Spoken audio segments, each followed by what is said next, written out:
Welcome to Beyond the Press Release, a production of AGORACOM, in which we take the time to speak with small cap executives after they put out important news.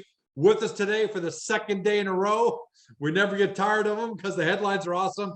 Cam Shell, Chairman and CEO of DraganFly, trades on both NASDAQ and the CSE and the stock symbol DPRO. We know a lot of you are discovering DraganFly because A, it's drones, and B, they're putting out like unbelievable press releases. Just to make sure you guys understand this, DraganFly is not your recreational drone company. They're a creator of cutting-edge drone solutions, software and AI systems that revolutionize the way organizations actually do business. They're changing the way things are done. And more than just lip service, they're an award-winning industry leader with tier one clients that are too many to mention. And they're serving industries like law enforcement, public safety, industrial inspections, mapping, you name it. More than just lip service. 2020 revenue is 4.4 mil, up 216%. Q1 and Q2 were up 210% and 114% respectively. They're on the NASDAQ now. And just yesterday, Cam was on because we were talking about they signed a $9 million exclusive manufacturing agreement with Digital Dream Labs. The press release today, the Drone Racing League and DraganFly launch multi-year partnership and innovation lab. Cam, welcome back, man. Thanks, George. Always so great to be here. Really appreciate it and love our time together.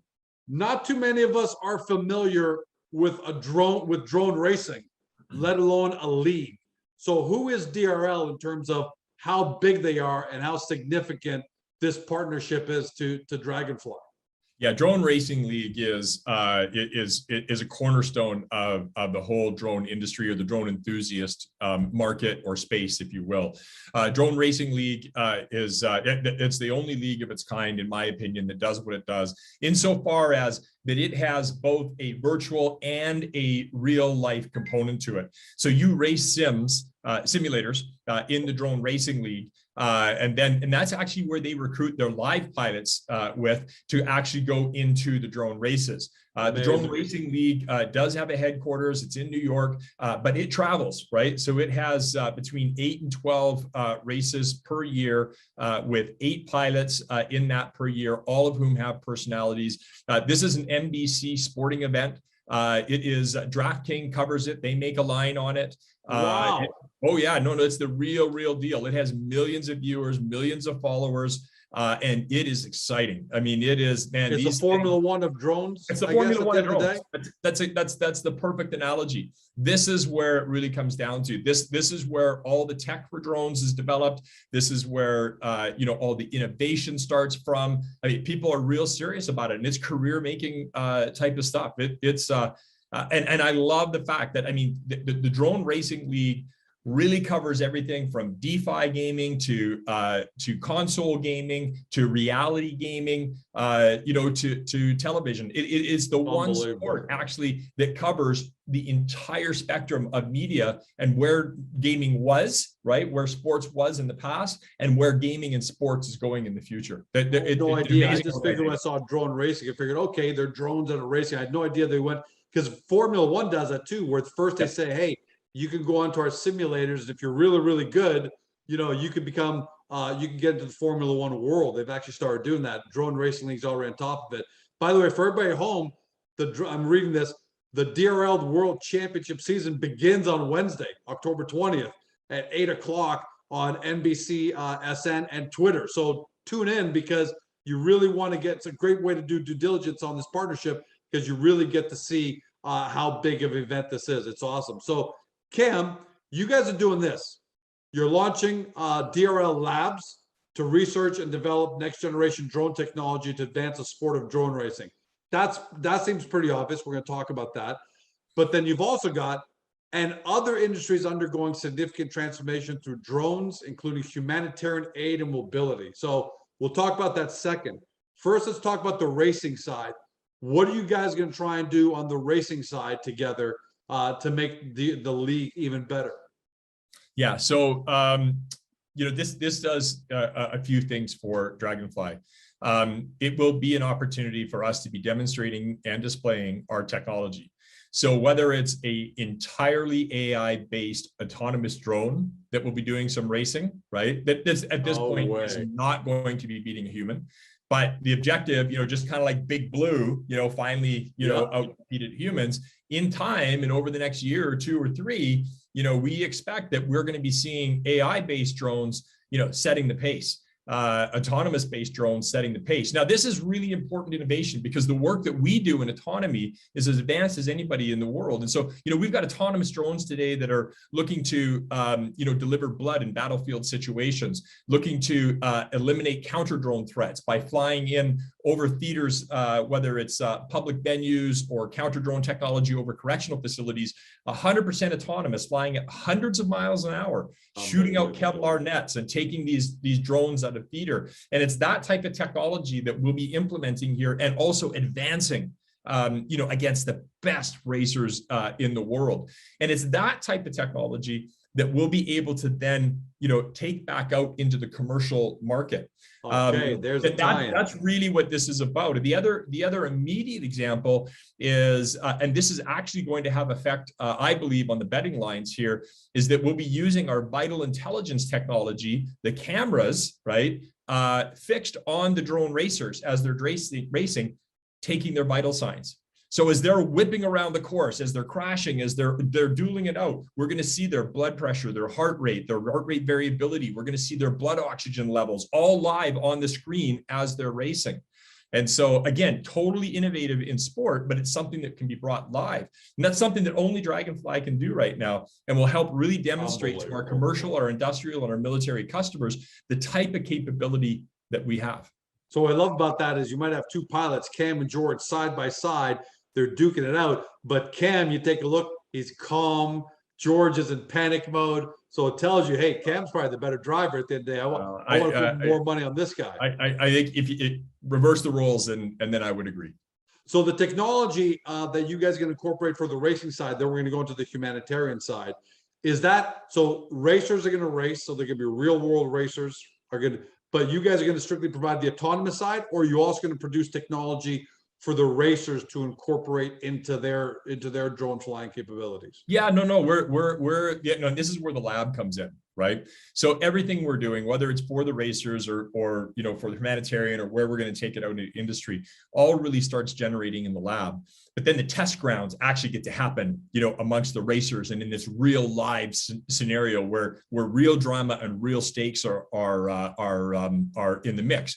However, it's not life and death stakes as it will be in our humanitarian work and in our public safety work. So it's a great test bed to do it. So in the lab that we're working, we already have several projects on the drawing board that we'll be moving forward with over this year and the coming years, including autonomy, which we've talked about, including the deeper integration of vital intelligence, and actually eventually even the integration of the human and drone interface system.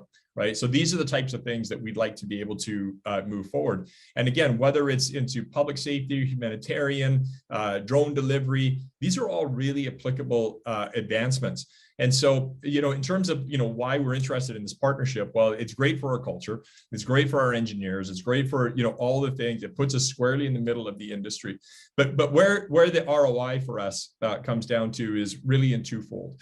As we start, is threefold. First of all, the credibility of the Drone Racing League and the credibility of the other sponsors. You've got T-Mobile, you've got Fortune 50 companies that we get to play with and are amongst around, and already have partnership discussions going on in terms of mobility and 5G and all the rest of it. It all culminates at CES, where we've got a great event happening, and some other even bigger names that are already signed up to be involved with it, because they see this as the real pinnacle of where people can interface with drones and start to get some understanding around it. So partnerships, right, very, very important to us. And in that regard, it allows us to go back to our commercial customers that we're talking with every day and reference the types of things that we're doing at drone racing, and reference the credibility that we have there. I mean, I have already used it in the last couple of days in my customer discussions, right? This is what we're doing. This is how, and so it's a reference point. So that's really, really important in terms of driving not just innovation, but customers. The second area that's very important is the demographic that watches this, right? It is millions of fans, by the way. Everyone should know. Millions. I didn't know this, but millions of fans. Yeah, and guess what? They're the same people that use Robinhood to buy stock.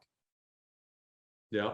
This is advertising for us as a public. They're on company. the edge of everything. If they're watching drone Listen, racing. they love drones. They love Robinhood. They love FAD. They get in behind their companies. So this is, this is also, very key and important, and we think a coup for us in terms of, building credibility amongst our shareholders and a younger shareholder base that really has a keen understanding of where drones will go. And so now that we get to play in this NASDAQ world, and as our stock price continues to move up there, we start to have access to this type of a shareholder base. I've also already got very good feedback from a number of our institutional shareholders who are very keen on this type of work that we're doing, and that we're very strategic about where we're putting our advertising dollars. And our advertising dollars are all still about driving innovation, driving down to a customer need, and then doing that for the benefit of our shareholder. And the third, I think you said there are three great things coming out of this partnership. Yeah, well, I think it's the business development introductions. I think it's the credibility with our existing customers, and I think it's a showcasing to drive more shareholders to us. So sorry if I didn't. Yeah. No, and if there was a fourth, it's culture, right? I mean, our engineers are excited about it. We got a team that's working on that lab. I mean, it's a reward to get to work on the. Who doesn't want to be on the Formula One circuit DRL lab, right? So it really helps our cultural internal capabilities in terms of recruiting and incenting and such. And it's just a fun project to be a part of. Cam, a great idea at some point during the year. This Wednesday might be too soon because but we should actually do a Draganfly watch party where we invite shareholders and we're all on YouTube or whatever streaming they use. And we're just doing a big watch party together, just, having fun with it and talking about Draganfly and your capabilities while we're watching at the same time. George, that is, I don't even know what to tell you. I don't even know what to say. I mean, if I could give you a royalty on that, I'd do it right now. That's turn it into an NFT through Currency Works, and just give me a lifetime royalty that keeps it. But why? Because I'm thrilled. I didn't realize I've seen snippets before of drones racing around. I have seen it, but maybe a couple of years ago, and I wasn't tuning in, and maybe it hasn't been as prevalent because of COVID. Maybe they can't get racers and everyone together, but now it's happening. So now especially when you tell me they're shooting nets and doing all this crazy stuff, it would be a ton of fun and a great way for investors not only to engage with you, but at the same time to see what you're a part of. Because seeing is believing when it comes to drone technology. So we got to do that. I'll let you guys figure that out on your end. So the humanitarian side. Do you have any specifics yet, or is this a case of, hey, George, based on whatever R&D we come up with and successful, pilots, pardon the pun, during these races, we'll move that out into the humanitarian world? Or do you guys have any specific applications that you're already thinking of right now? Yeah, so some of the early discussions, which certainly have advanced since then, are really around the realization that the drone racing is a great way to highlight drones and its capabilities. But I think that you'll see in the future drone sims or simulation coming out that isn't just going to be about racing. It's going to be about simulated situations involving humanitarian, involving public safety, involving construction, involving the things that the skills that you require in order for drone piloting, right, and the effective use in drone fleet management in these other industries. So certainly with the rich history that Draganfly has in public safety and being the first drone ever to save a human life, and our drone being in the Smithsonian, humanitarian is a big part of our culture. So the autonomous use of drones, vital statistics or vital signs, in the use of drones are already being impacted in there. But you can look from us to be able to start to recruit people who want to be involved in the humanitarian use of drones around the world, through the recruiting mechanisms that are in place with Drone Racing League, and look for potential simulators that come out that actually represent not just racing, but other real world scenarios. Yeah, and by the way, do these simulators, those simulators got to be in physical locations, or can you be doing it? Can George be doing a simulator from Toronto and somebody else from absolutely Athens? No, you can do, go to Drone Racing League DRL and you can sign up and start running sims right now. and it is advanced. It's really advanced. This isn't like, it is, yeah, there's crosswinds and sheen, and like, it's the real deal. It's if you're good on the sim, you're good in real life. Yeah, I'm definitely gonna go. I definitely got to go check it out. I may drop AGORACOM and just go become a drone pilot.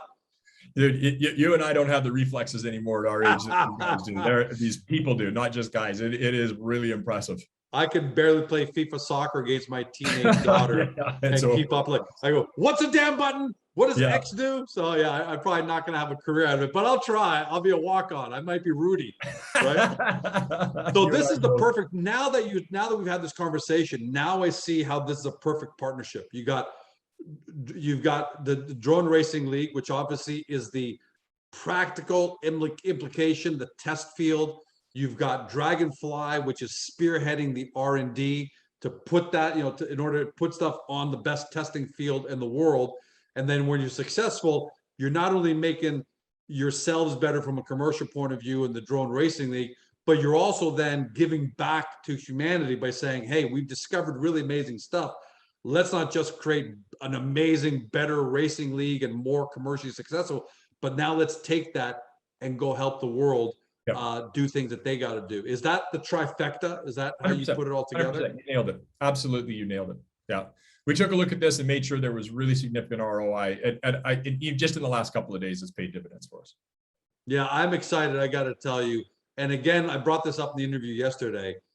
It's just another indication, Cam, of how Draganfly applications just almost seem limitless. It seems like there isn't a part of the world that I can't see drone technology and drone solutions touching over the next decade. Obviously, you got to work from the highest priorities down, but sky literally is the limit. And I don't mean drones in the sky, but literally drones sky's the limit for you guys. Again, am I overstating that? No, it's similar to the advent of the steam engine with the steam engine, right? And rail being one of the applications of it. It's as significant as the advent of automobiles, or there's nothing it won't touch.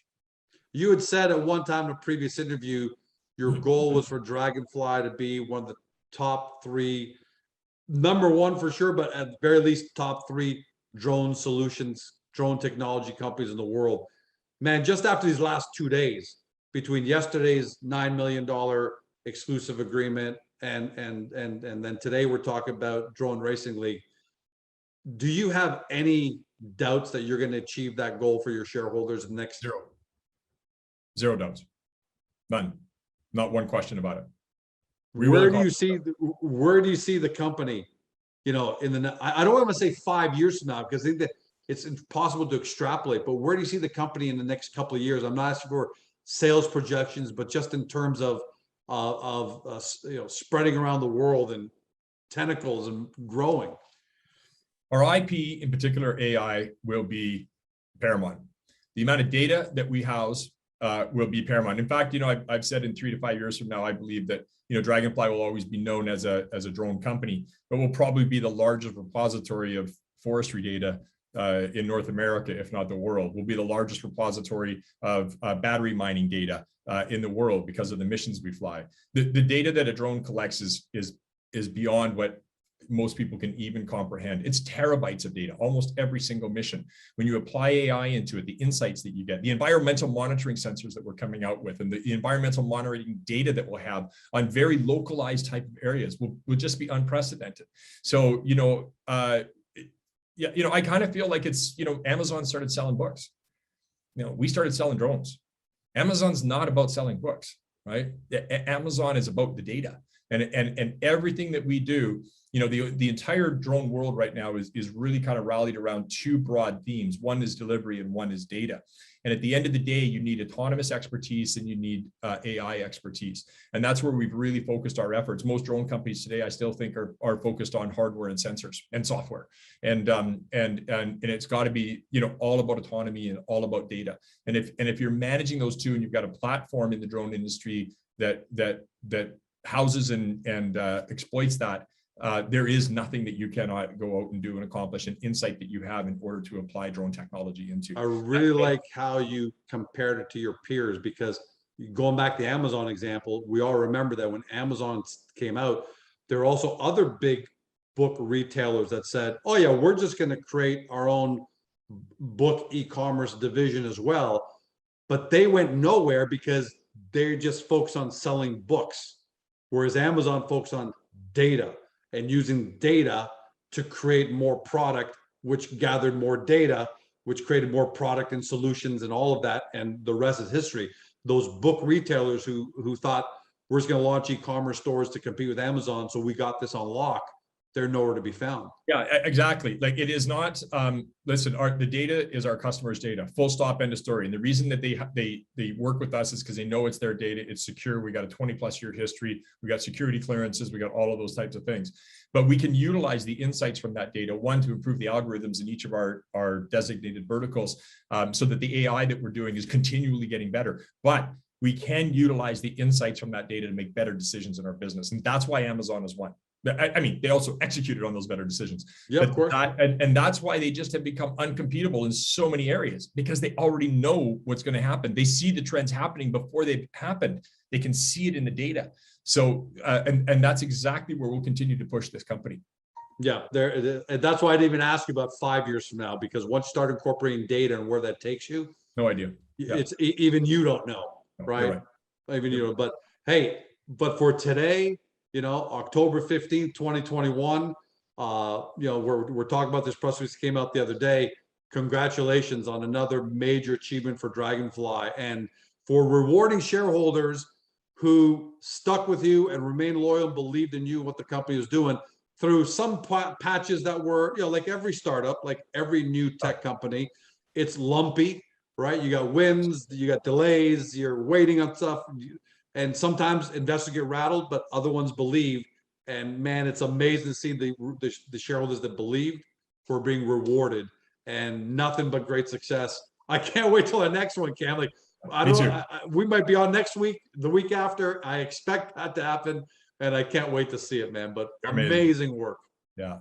I just, thanks so much. It's just you get me inspired and motivated, and it's support from people like you, with you know, to the people in our organization who are just building a fantastic business and love doing it. So thanks, and thanks to our shareholders. Well, you're creating a truth sayer out of me, because I've been telling everybody in the small cap world that this decade is going to be dominated by the convergence of just these great technologies, including artificial intelligence and drones and all these kind of things that are going to create industries, economies that we never even perceived of. And you know, you're making me look good, so keep it up. See you next time, buddy. To everybody at home, you've been watching or you've been listening by podcast on Spotify, Google, Apple, your favorite podcast platform. To Cameron Shell, Chairman CEO of DraganFly, trades in the stock symbol DPRO in both Canada and the US. For those of you new to the story, because you've seen these last couple of headlines, guys, trust me, do your due diligence. We can't tell you what to do, but if you believe in the future of drones and AI and how they're going to change the world and almost every application you can think of, the only decision you got to make is how big of a role will DraganFly play in this paradigm shifting growth cycle that we're going into. We can't make that determination for you, but all I can tell you is don't tell me 12 months from now we didn't tell you so. Have a great day. See you next time. Hey guys, this video is over, but don't forget to help your company by liking it and then leaving a comment below. And then don't forget to help yourself by subscribing to our channel so you don't ever miss another great AGORACOM small cap video.